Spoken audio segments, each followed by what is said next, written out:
Pour commencer le TP Web 2, dans le cours de SNT, je vous ai donné la marche à suivre dans le cahier de texte et vous obtenez en fait des fichiers.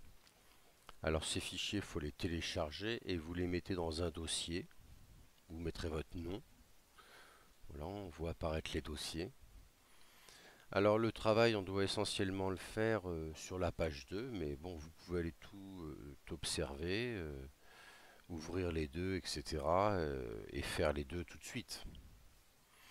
Ce n'est pas gênant, mais déjà si on travaille sur la page 2, qu'on va ouvrir avec un éditeur de texte, donc Notepad++ ou le bloc-notes, mais Notepad++ c'est beaucoup plus pratique. Donc on voit la page 2 qui est ouverte ici.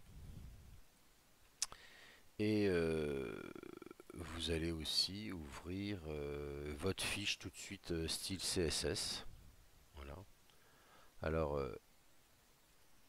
comme ça, on a le CSS qui est ouvert euh, et c'est pratique. Ensuite, ben, on va regarder la page 2. En fait, il suffit simplement, donc on va l'ouvrir avec, on peut l'ouvrir avec n'importe quel navigateur. Moi, je prends Firefox. Donc voilà, il y a la page 2 euh, et donc pour réaliser ce travail, ben, en fait, il suffit tout simplement de regarder ce qu'il y a, les propositions qu'on a là. Après, on peut mettre ce que l'on veut.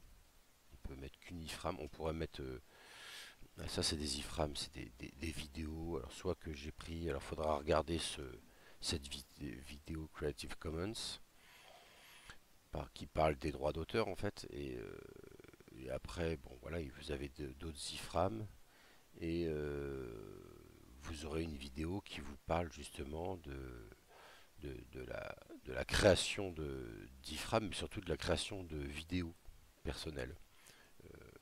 Et donc il s'agit d'observer cette page et de l'observer en même temps sur le bloc-notes, enfin sur le notepad.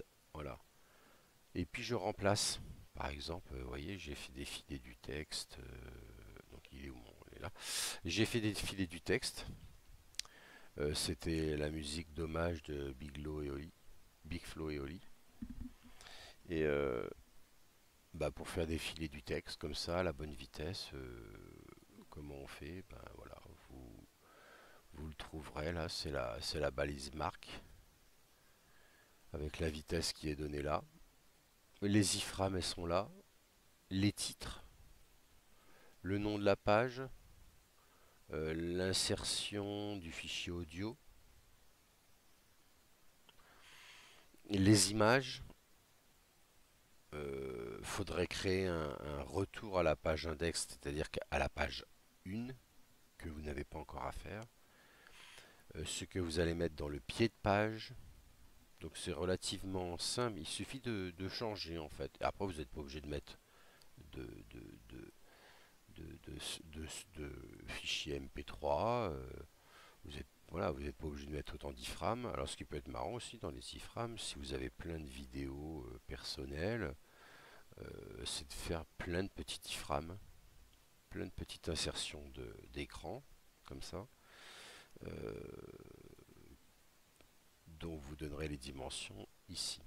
Mais vous aurez d'autres vidéos. Ça c'est juste pour débuter le projet. Voilà.